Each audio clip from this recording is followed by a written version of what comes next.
کہ اگر علی کی محبت کے دعوے دار ہو تو آپ کو نڈر ہونا پڑے گا.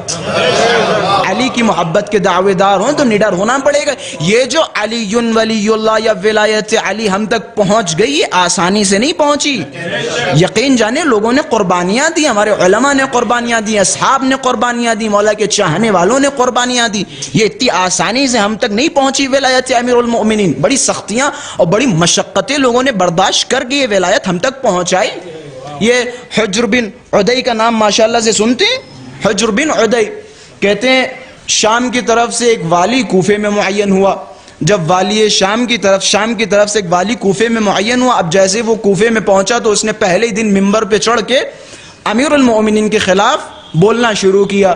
کہتے ہیں حجر بن عدی ایک ضعیف رسول اللہ کا صحابی مسجد میں داخل ہوا کہ خبردار علی کے خلاف ایک لفظ مت کہنا, کہ ممبر علی کے فضائل کے لیے بنا ہے نہ کہ علی کی برائیوں کے لیے, کہ خبردار علی کے خلاف کچھ نہ کہنا. کہتے ہیں اگر میں نے کہا تو تم روک لو گے؟ جناب حجر ابن عدی نے فرمایا جی ہاں میں روکوں گا تمہیں.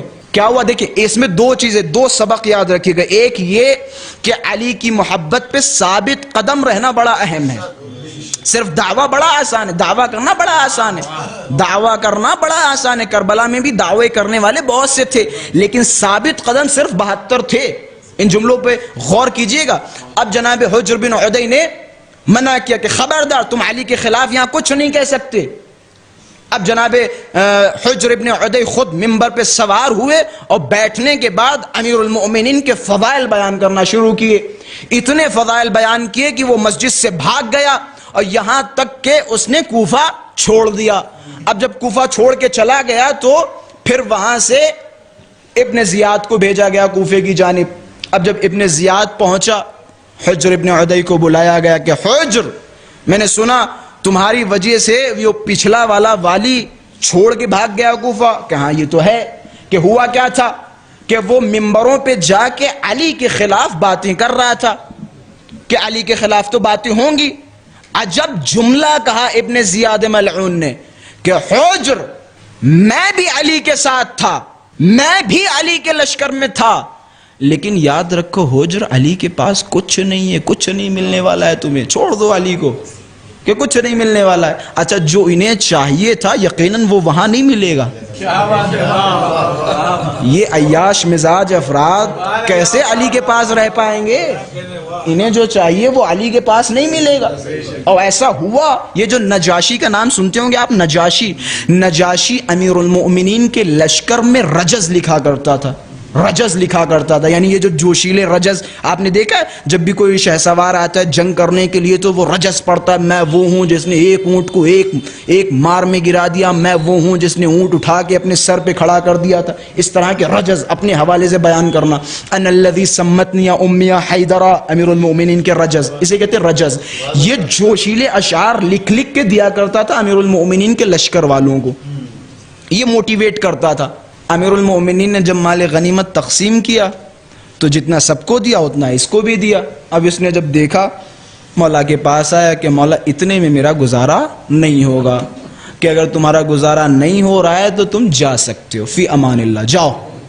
امیر المؤمنین کے لشکر کو چھوڑ کے دیکھیں دشمن علی کی حقیقت جانتا ہے. یہ جملے بڑے آسان ہیں, تاریخ کے جملے.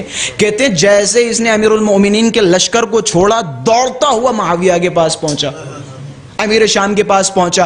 امیر شام کے پاس پہنچنے کے بعد ایک جملہ کہا عجیب و غریب. مخاطب کیا کہ سنو, میں علی کی عدالت چھوڑ کے تیرے ظلم کے سائے میں آ گیا ہوں.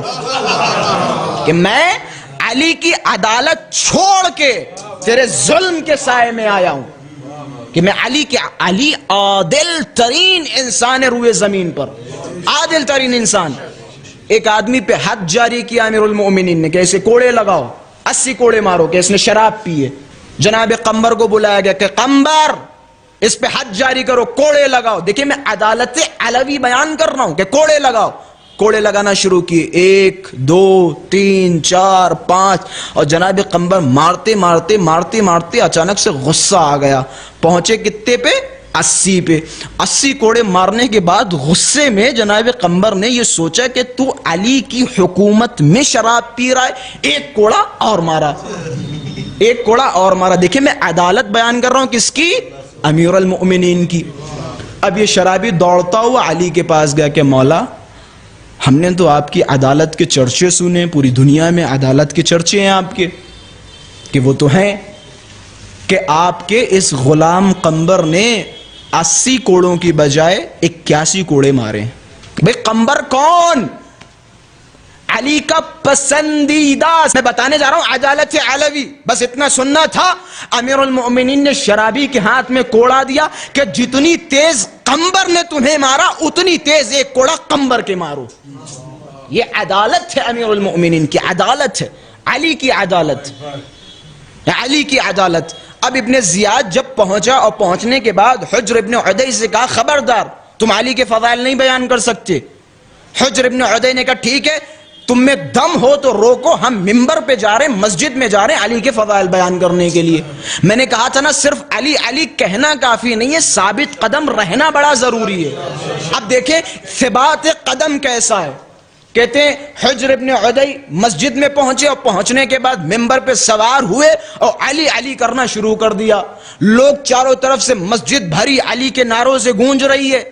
اب اچانک ابن زیاد نے فرمان جاری کیا, لشکر بھیجا کہ مسجد کا محاصرہ کر لو. اعلان کیا تم میں سے جو اس مجلس میں بیٹھے گا اس کے سر تن سے جدا کر دیے جائیں گے. کہتے ہیں بس اتنا سننا تھا. حجر ابن عدی چاروں طرف دیکھ رہے ہیں, صرف 20 افراد بیٹھے ہیں.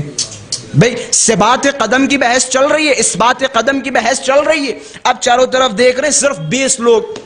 پھر دوسرا فرمان آیا کہ تم میں سے جو بھی باقی رہ گیا اس کے ساتھ ایسی ایسی سختیاں کی جائیں گی, اس کی گردن اڑا دی جائے گی, اس کے گھر والوں کو پریشان کیا جائے گا, اس کی ناموس کی بے احترامی کی جائے گی. اب دیکھیں علی کی محبت, میں نے کہا تھا نا علی کی محبت آسان نہیں ہے, علی کی محبت امتحان لیتی ہے, علی کی محبت امتحان لیتی ہے. اب جب یہ سننا تھا, اب چاروں طرف جب حجر ابن عدی دیکھ رہے ہیں بچ رہے ہیں صرف 8 لوگ. کہاں وہ سینکڑوں کا مجمع اور کہاں باقی 8 لوگ. اب ابن زیاد کا لشکر پھر دوبارہ آیا. اب دیکھیں ان 8 میں وہ چیز تھی جس چیز کی بات کی جا رہی ہے. اب اس نے اعلان کیا کہ تم میں سے جو بھی باقی رہے گا اس کا سر قلم کر دیا جائے گا. اب یہاں پہ یہ بیٹھے 8 لوگوں نے رضایت کا اظہار کیا کہ آؤ بسم اللہ, اگر علی کی محبت میں گلا کٹتا ہے تو ہم کٹوانے کو تیار ہیں. کہ آؤ کاٹو, کہ کاٹو آ کے گلے. کہ سب کو گرفتار کیا گیا, سب کے گلے کاٹ دیے گئے. اب جب باری آئی کس کی؟ حجر ابن عدی اور ان کے بیٹے کی. میں معرفت کی عظیم منزلوں پہ لے کے جا رہا ہوں. مجھے نہیں پتا ہے آپ کو کس طرح کے فضائل میں لذتیں آتی, لیکن یقین جانے ہمارے لیے اس سے بڑے کوئی فضائل اہل بیت نہیں ہیں. یقین جانے حجر ابن عدی اپنے بیٹے کو, جوان بیٹے کو اپنے ساتھ لیے اور زنجیریں بندھی ہوئی ہیں ہاتھوں میں. کہ کوئی وصیت ہے؟ کہ 3 وصیت ہے. کہ پہلی وصیت یہ ہے کہ مجھے ان زنجیروں کے ساتھ ہی دفن کر دینا. عجب نہیں جناب حجر ابن عدی اپنے ذہن میں یہ سوچتے ہوں تاکہ روز محشر انہی زنجیروں میں شام میں بیٹھے لعین کو جکڑوں. کہ پہلا مجھے ان زنجیروں کے ساتھ ہی دفن کر دینا. دوسری وصیت کہ میں مرنے سے پہلے 2 رکعت نماز پڑھنا چاہتا ہوں. اب دیکھیں تیسری وصیت کیا. یہ جو پوری قصہ میں نے بیان کیا صرف اس نکتے کے لیے. حجر ابن عدی نے کہا ابن زیاد میری تیسری وصیت یہ ہے کہ مجھے مارنے سے پہلے میری آنکھوں کے سامنے میرے بیٹے کو مار. قربان جاؤں جملے پہ. میں کہوں گا حجر کیا وجہ ہے؟ دنیا کا کوئی ایسا باپ ہو سکتا ہے جو اپنے بیٹے کا کٹتا ہوا سر دیکھے؟ عجب نہیں جناب حجر ابن عدی فرمائے کہ میں جاننا چاہتا ہوں اور میں اس یقین پہ مرنا چاہتا ہوں کہ میرا بیٹا علی کی محبت میں شہید ہوا. کہ کہیں ایسا نہ ہو کہ میرے مرنے کے بعد جب میری موت کا خوف اس کے دماغ پہ طاری ہو جائے تو وہ علی کے راستے سے بھٹک جائے. لہٰذا میں چاہتا ہوں میری آنکھوں کے سامنے میرا بیٹا مارا جائے تاکہ میں اطمینان سے علی پہ جان قربان کر سکوں. یہ محبت ہے, یہ محبت ہے. دیکھیں یہ محبت ہے اہل بیت علیہم السلام کے لیے. میں نے کہا نا علی کی محبت آسان نہیں ہے, بڑی سخت علی کی محبت ہے, بڑی سخت علی کی محبت ہے.